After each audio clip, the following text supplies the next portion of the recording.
Well, Mr. Chairman, sir, let me begin with the first confession. What we mean by being a global power and global aspirations. Surely India is a big country, 1.2 billion plus, 65% of India, 35% and below, with a profound aspiration. But we are not sure of our own aspiration. And we need to understand that the road to global power passes through the regional power. And let me begin at the very outset. What is the take of India's foreign policy management as far as the region is concerned? Just to say it in shambles. I'll come to Pakistan and China separately. Anti-India forces are rising in Sri Lanka. There is a sense of unease in Nepal. Afghanistan, with the imminent withdrawal of American forces, is going to be an area of uncertainty. Bangladesh, there is still a great war going between pro-India and anti-India forces. We had such a good relationship with Bhutan, but we behaved in such an irresponsible fashion by cutting on their subsidy of gas. And then we had to restore. I would say that we are not able to handle our regional scenario, and we are talking of global scenario.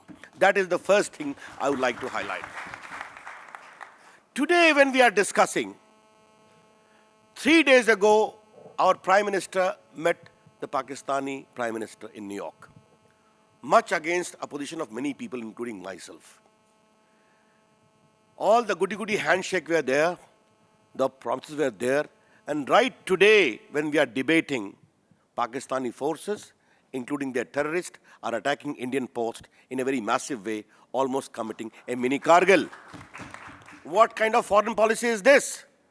Therefore, we are not able to manage properly regional issues.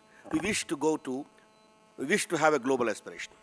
The second quick point I would like to make is, we need to understand that you can become a good global power if you are also a good military power. Yes, we are proud of our Jawans and officers who are willing to die for India. And as I always say, we all live for India. It is our security forces alone who die for the country. But are we giving our best to them?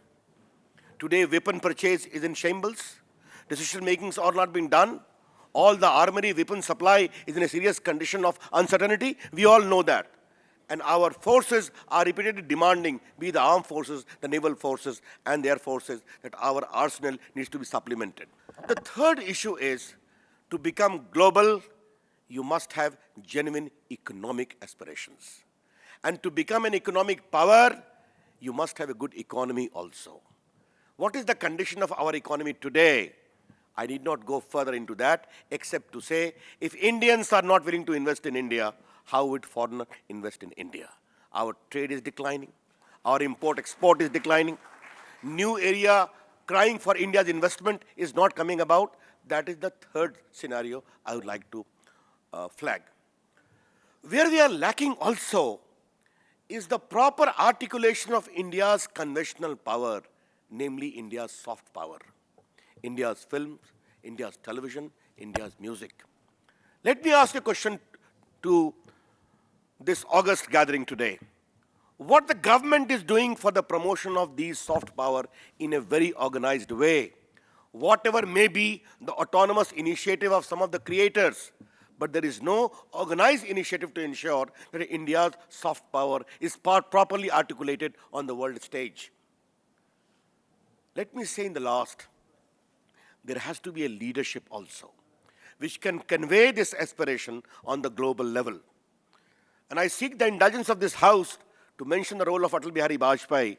When Pokhran 2 happened, the whole world imposed sanction. USA, Germany, Canada, Australia, Japan, and whole lot. And what they wanted? To sign a discriminatory NPT. Mr. Vajpayee said, sorry, it will not be done, it is discriminatory. And ultimately, because of India's big stature, they sought to lift the entire embargo of sanction. We did not succumb. There has to be a leadership. There has to be a performance, economic power. And therefore, Mr. Chairman, I feel that in this way, the whole India's foreign policy management today is not in line with our global aspirations. Speaking of Vajpayee, you say that you were resolute and they are not. Lahore happened during Vajpayee's time. It was followed by Kargil. Kargil was followed by talks in Agra. Agra was succeeded by the attack on Parliament, and Operation Parakram, Ravi Shankar Prasad, though I'm not getting into this debate, ended without any outcome between December 2011 and August 2002. I'm only before I hand it over, I'm only getting the other side on because I know these issues and others. All right, I'll wait for my turn to reply to your very sterling queries, Honorable Chairman. Mr. Prasad, may I just also add that the NPT and resistance to the NPT from India's side happened long before the NDA government came into play, because the NPT was initiated as a body and as an initiative and the NSG primarily post our nuclear test of 1974. Lift the sanction that was put as the previous. All parties take credit for standing up to the NPT. I think Maruf, we should restrain ourselves, which is difficult, Maruf, but we must always try. Anyway, a year after Parakram, your government entered into a ceasefire with Pakistan. So anyway, that's history. We won't go into prehistory. Speaking next against the motion is Manish Tiwari, Union Minister for Information and Broadcasting, to respond to the specific points made by the other side. Floor is yours, sir. Chairperson, sir. First of all, allow me to commence with a caveat that I speak for myself and not for the government, for the simple reason that it would be inappropriate for me to bind the government to the views that I articulate today. What are India's global aspirations? And I think the answer to that is two-pronged. The promotion, preservation, and protection of our national interest, and B, the consolidation of our strategic autonomy, which has been the defining core of India's foreign policy since 1947. Which brings me to the second question: what is India's national interest? India's national interest at this point in time is to see how do we consolidate our space for consolidation. Over the next 2 decades, India requires space in order to surmount both its internal as well as its economic challenges. And this can be achieved by ensuring that we have tranquility on our periphery. Tranquility on the periphery is achieved by a two-pronged objective. The first is engagement, and the second is to have the capacity to be able to inflict unacceptable damage in case there is a misadventure or even a whisper of a misadventure.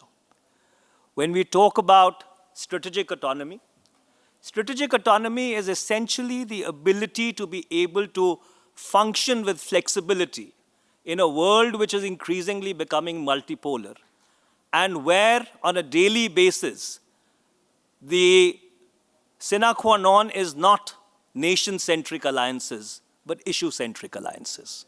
And here, allow me to step back a little and take a long view of India's foreign policy.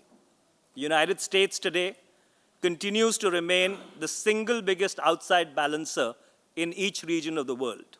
Consolidating on the next steps in the strategic partnership, which the NDA abandoned, we not only concluded the Indo-US Civil Nuclear Agreement, but have moved to becoming partners and close partners in defense cooperation.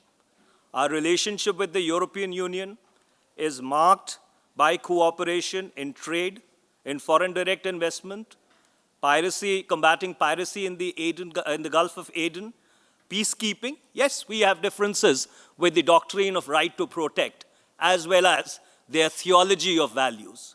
Coming to West Asia, notwithstanding the Arab Spring and the turbulence which the world has witnessed, we have maintained a balance between not only the GCC and Iran, but our presence in the wider Middle East, where in addition to our energy security needs, you have 6 million Indian expats living out there. East Asia, the story is the same. Relationship with Japan, with South Korea, with Vietnam, with Indonesia, and I can go on and so on and so forth. including the multilateral frameworks, is better. Which brings me to China. China today is a lonely power. Except for Pakistan and the North and maybe DPR Korea, it really does not have any friends on its periphery. It's engaged in trying to surmount both its Hormuz and Malacca dilemmas. At the same point in time, we need to engage with China. We are cooperating with them on climate change. We are cooperating with them on oil exploration in, if I remember correctly, southern Sudan and Angola. And which, of course, then brings us to the favorite subject of times now, which is Pakistan. Now, Pakistan is a different case in point. But for the lack of a better word, the Frankenstein foreign policies which were put in place by Pakistan have unfortunately recoiled on them very badly. And let me just point to a single statistic which tells a very interesting story. The fatalities from all forms of terror in 2005 in India was 3,259. In Pakistan, it was 648. In 2013, in India, there are 680. In Pakistan, there are 4,634. And these figures are as current as September 29th, 2013. Similarly, with regard to multilateral forum, I will not go into IPSA and I will not go into G20, etc. But since United Nations was raised, on the question of the restructuring of the United Nations, it is not that India doesn't have a seat on the high table. The problem with the restructuring of the United Nations Security Council is not who do you bring in, but who do you keep out. So therefore, as we stand today on the cusp of 2013, we are faced with two interesting realities. 2008 not only marked the global economic meltdown, it was for the first time that a bulk of the world's population got urbanized. 2012 was the first year after the Industrial Revolution when the total global output came from developing countries as opposed to developed countries. So therefore, I would just like to conclude by saying that foreign policy is not a T20 match. It's not a boxing match where punches and counter punches actually determine whether you won or lost. It's more like a game of chess where you need to be mindful of the other pieces on the board. And the UPA, like a very thoughtful grandmaster, I think has steered the course of India's foreign policy in a very succinct but yet consistent manner over the past 10 years. Well, Manish Tiwari, you've been detailed. You've taken your time. I find it interesting, Mr. Minister, that you refer to a T20 match. Now, the audience later would like to ask you, was the Prime Minister of India considering himself as the opening batsman of a T20 team when he said that it cannot be business as usual with Pakistan after the beheading? And why he has not been consistent with that. You also avoid the references to the incursions in China, and I don't know whether it's part of T20 cricket to describe the incursions of 19 kilometers into China as acne. I'm just laying this out as questions that can be put to the minister, who has deftly, in his own style, kept away from these contentious issues. I'm sure the House will bring him back to it. I have heard many critiques of this government's policies. You restrict it not just to governments, you restrict it to the center across different political groups. You call it soft, confused, escapist, and if I understand you correctly, an unreal foreign policy. This is the strongest critique I have heard.